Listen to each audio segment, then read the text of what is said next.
Баспанасы жоқ, кәріс жоқ, ұйғыр жоқ, орыс жоқ, түрік жоқ, күрд жоқ. Бәрінің үйі, бәрінің баспанасы бар. Бәрі жақсы өмір сүріп жатыр. Кімге дейін қазақ келді? Бүкіл қазақ қоғамында мен анық көзім жетті, екі түрлі дерт бар.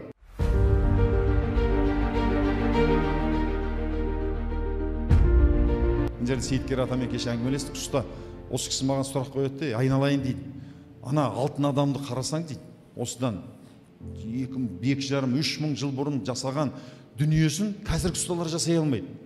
Алтынды жердің астынан, ол кезде техника, технология жоқ, өндіріп, анандай керемет мүсін жасау, енді неге біз бүгін былай болып қалдық дейді.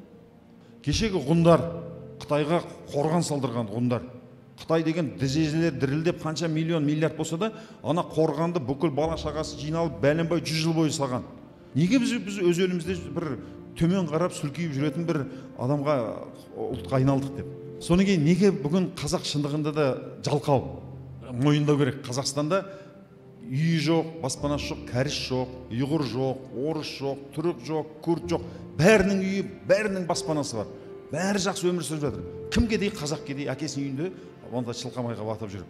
Осы сұраққа мен күндіз-түні жұмыс сұрақ іздейтін жауабын, соның жауабын таптым. Бүкіл қазақ қоғамында мен анық көзім жетті, екі түрлі дерт бар. Бірінші дерт біздікі өзін төмен санау. Былай қалғанда құлдық сана. Біз үнемі төменшіктеп тұрамыз. Мен әлемді аралап қаншама жер істеп жүрсем де, өзім байқаймын, басқа ұлттың алдында өзімді кішкене төмен санап тұрам. Өзіне сенімсіздік. Бірінші дерті, да? Өзіне сенімсіздік. Екіншісі табансыздық. Табансыз бір нәрсені бастаймыз да, өз әскерге барған адамдар біледі. Әскерге барғанда екі ауыз орысша сөйлей алмайтын қазақтар бір жылдан кейін, 2 жылдан кейін барға сықылдатып, әуел кейбірі қазақшаны ұмытып келеді. Ал мен әскерде болдым. Армиян болды, Әзербайжан болды, Грузин болды, өзбектер болды. Солар белінен басып сол орысшаны үйрене алмай кетеді. Бәліздің қазақ бар ғой, сырылдатып сөйлейді орысшаны. Үйреніп кетеді тез. Кез келген нәрсені үйрене болады. Өйткені неге дегенде біздің тегіміз тазада, біз жас ұлтпыз. Кешегі Найман деген бір халық болған, Керей деген бір халық, Үйсін, Ара, Адай. Көптеген адамдар маған, Ахметбек аға, қазақты ойласаңыз, неге сабақтарыңызды тегін бермейсіз? Курсқа қатынасуға ақшам жоқ деп жатады. Осы секілді мыңдаған пікірлерден кейін 12 күндік психологиялық өзгергім келеді атты тегін челлендж бастадық. Қатынасу үшін төмендегі сілтемені басыңыз. Әр түрлі халықтан жиналған жас ұлт қан керемет бізде. Және 7 ата араламай, қазақ сияқты ру санап, 7 атаны тура санап отырып, қыз алып қыз берісетін халық жоқ. Біздің қанымыз керемет. Талант деген керемет. Бірақ ғалымдардың дәлелдеуінше, талант 1% 99% ол табандылық. 99%. Бізде өкінішке қарай табандылық керісінше. Біз табансыз. Осы екі мәселе. Бұл айтам бүкіл ұлттың дерті. 95% қазақтар өзін төмен санайды, табансыз. Сондықтан 95% қазақ кедей. Емін айтып берем. Алдымен диагноз неге деген. Кешегі Қытайға ұлық қорған салдырған баһадүр қазақтар, олар неге баһадүр болған? Өйткені кигіз үйде тұрады, көшпенді, ер азаматтары далада қасқырмен, шоқпармен соғысады. Қазір ойбай қасқыр келді деп қолымызда мылтық болса да шошимыз. Үзеңгіні алып қасқырдың миын шайқайтын, қолында шоқпармен өлтіретін. Далада, боранда, қандай көлік, газ, кішінеке жоқ, боранда жүреді, аттың жалында, түйенің қомында жүрген халық батыр болмай, кім батыр болады, келісесіздер ме? Сонан кейін бірақ заман келгеннен кейін ғұндар неме келді, онан кейін мына орыстармен соғысты, соғысқан кезде немене болды? Мылтық шықты, зеңбірек шықты. Мен айтайын, мен мынандай Қабанбай сияқты да, мысалы 10 жігітті жапыратындай күшім бар. Ана жақта бір шілтік орыс самбалған шыбаған бүйтіп тұрады, тырс еткізіп маңдайын атып тастайды. Сол кезде сен пүшаймен боласың, келісесің бе? Атпен арқырап чауып қойғанда, зеңбірекпен гүрсілдетіп ана жақта атқан кезде, сен қандай батыр болсаң да сен пүшаймен боласың. Сен біздің қару-жарақ, ғылым, техника дамымай қалғаннан кейін біздің рухымыз түсті. Батырдың уже түкке құны болмай қалды білектің күшінің. Өмірі бір қасқыр тұрмақ, итке барып қорқатын адам сен тырс жетіп атып тастайды.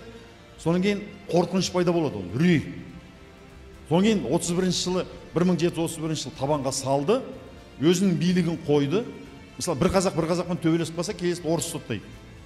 Сонан кейін орысша білмесең сен мүсәпірсің, орыстың алдында біз мүлде мынандай бір мойнына қамыт сайлап тастаған, болмаса шынжырға байлап тастаған ит сияқты дәрменсіз болдық та қалдық. Бұны дәрменсіздікке үйрету дейді. Ол атадан балаға беріліп келе жатыр. Осы дәрменсіздік. Енді біздің бағымызға қарай ғалымдардың еңбегі айтады, егер выучен адамды дәрменсіздікке, сорлылыққа қалай үйретіп тастаса, одан дәл солай емдеуге де болады екен. Оны позитивный психология дейді. Мен сол қолыма киді қазір позитивный психология, қалай адамды пессимисттен оптимист қылуға болады.